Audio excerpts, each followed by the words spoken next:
It seems like every time you turn around these days, there's another news story, another headline about, anxiety, depression in young people. Yeah. Like, it's kind of a tough reality that we're all facing. And Mhm. I think, um, for today's deep dive, we're going to be looking at Jonathan Haidt's book, The Anxious Generation. Okay. And we're going to be talking about how smartphones, social media, all this stuff Yeah. is impacting kids' mental health. It's such a timely topic. Yeah. I mean, it's... Yeah, so get ready because we're going to be unpacking some of the key ideas in the book.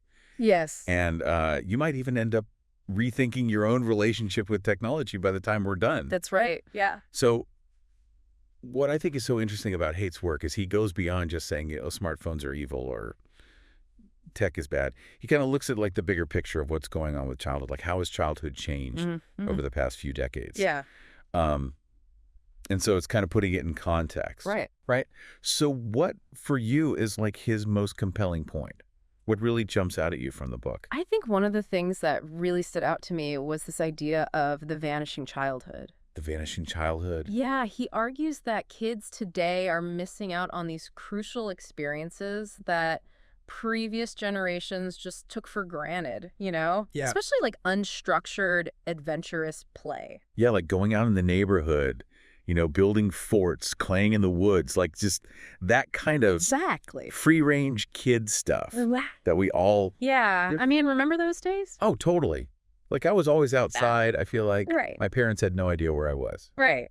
Just come home when the streetlights came on. Exactly. Yeah. It's like total freedom to just explore and... Yeah. And looking back, I realized like those experiences really taught me a lot about, problem solving, resilience, navigating social situations, all these things that are so important. Yeah. And it's like we just learned it naturally just through play. Yeah, exactly. It wasn't like... It wasn't some structure. Yeah, it was just like we were figuring it out Right. on our own. Right. Yeah. And Haidt points to this thing called safetyism, which is like this culture of overprotective parenting Okay. as a contributing factor, Yeah, I mean...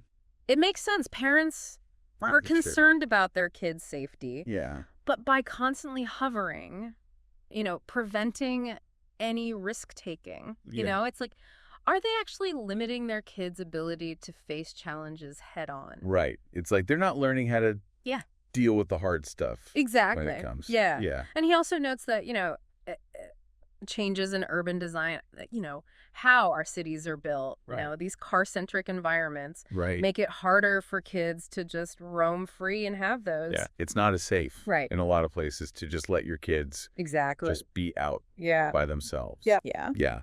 So it's interesting how he's weaving together, these societal shifts, these parenting trends, Mhm. and then also like the rise of technology. Exactly. Right. So it's kind of like all these things are coming together. Uh-huh. And so if kids are spending more time indoors, Yeah. like what's filling that void? Yeah. All right. Obviously smartphones and social media, Of course. screen time. Right. But what I appreciate is he doesn't just stop at like screen time is bad. Right. He's like, okay, well, how specifically is this impacting young minds? Right. And he has this phrase, the 4 horsemen of smartphone harm, Oh, yeah. which sounds pretty ominous. It does. I don't know about you, but It's a little scary. yeah, it's a little like apocalyptic. Yeah. So what are these 4 horsemen? All right. So these horsemen are social deprivation, Okay. sleep deprivation, Mm-hmm. attention fragmentation, Okay. and addiction. All right, so let's break those down a little bit. Okay. Because I think we can all relate to at least a few of those. Right. I mean, think about your own experience. Yeah. Constantly checking notifications Oh, yeah. that pull to scroll through social media. Endless scroll. Yes, the fear of missing out. Mm. All these things are symptoms Right. of these horsemen at work. Yeah. And it's like you don't even realize it's happening. Right. Like it's just, you're just kind of on autopilot. Exactly. Just going through the motions. Yeah. And it really does like hijack our brains. Yeah. It's like we're programmed, Yeah. right, to crave Hmm. that That stimulation, that dopamine hit. Yes. Right. Right. Exactly. So yeah, no wonder it's so hard to just switch off and like get a good night's sleep. Yeah. Or just like focus on one thing for an Yeah. extended period of time. Or be present in the moment. Right. Right. Right. Yeah, and it's pretty alarming that he actually cites research from the tech companies themselves. Yeah. Like internal research that shows like they know They know. that this stuff is harmful. Especially for teenage girls. Teenage girls. Like they're the most vulnerable, it seems. Yeah. So if they know that this is a problem, why aren't they doing more? That's $1 million question. Right. It's like, where is the responsibility? Right. Yeah. But, beyond these, maybe more obvious harms, he introduces this really interesting concept that he calls spiritual degradation. Spiritual degradation. Okay. Oh, that's not a phrase you hear every day. No, it's not. So help me understand this one. What does he mean by that? So it's a complex idea. Okay.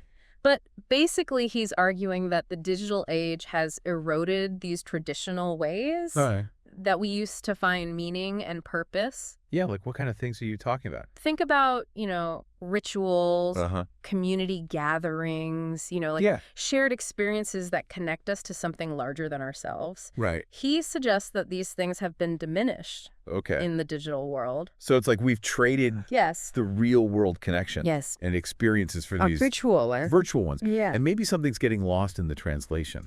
Exactly. Yeah, and it makes me think, is this spiritual degradation somehow linked to the decline in unstructured play that we were talking about earlier? That's a good point. Yeah. Yeah, it's like...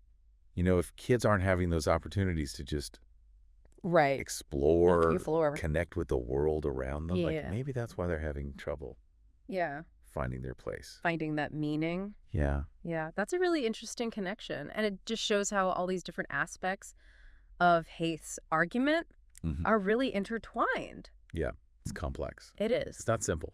No. So is Haith just like a total doom and gloom guy? No, he's not all doom and gloom. Or is there hope? Yeah. Like, does he offer any solutions? He does. He's actually quite optimistic about the possibility of change. Okay. He outlines several potential solutions, and he emphasizes a multi-pronged approach.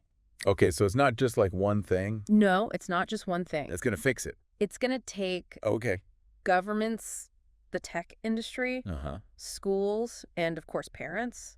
Okay, so everyone needs to everyone needs to be on board. Work together. Yeah. I'm always a little bit skeptical when it comes to government intervention because I worry about, stifling innovation. But what kind of solutions does he propose? So he highlights things like, the British Children's Code. Oh, yeah, I've heard of that. Which sets these standards Yeah. for online safety and data privacy for minors. Okay.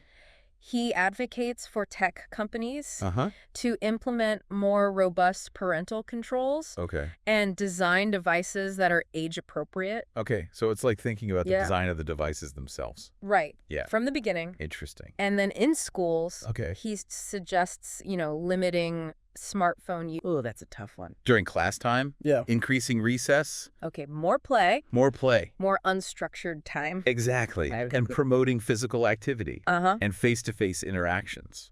Okay. So it's like almost like going back to basics a little bit. Yeah. Kind of rethinking how we're doing things. They seem like pretty practical steps. I mean, it's not like rocket science. No. Right. But what about the role of parents? I mean, that's... Yeah, I mean, what can parents do? It's huge, right? It's tough. Yeah. Because it's like...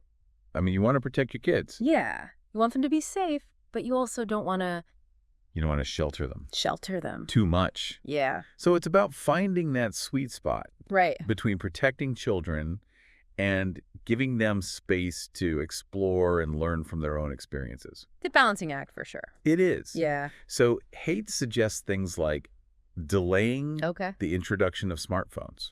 Setting clear boundaries. Yeah. Around technology use. Like when and where. Exactly. It's appropriate. Yeah. And fostering a sense of independence. So they can learn to regulate themselves. Exactly. Yeah. And, it's not just about individual families. Okay. He emphasizes the importance of community-level efforts. Like parents working together. Parents working together to create shared norms and expectations. Okay. So it's like... Yeah. A village. It takes a village. Takes a village. Right, to raise a child. Okay, so it seems like it's not about demonizing technology altogether. Right. It's more about figuring out how to integrate it. Integrate. Into our lives in a way... Thoughtfully. That is thoughtful and intentional. Yes. Right? And that goes for parents and kids. Yeah, and modeling that behavior. Yes, absolutely. Because kids are always watching. They're always watching. Right. So we have to be mindful of our own technology use as well. Yeah. I think that's such an important point. Yeah. So just to kind of recap, like, what are the key takeaways here? Okay, so key takeaways. Yeah. Childhood has fundamentally changed. Okay. smartphones and social media are really intertwined with that shift.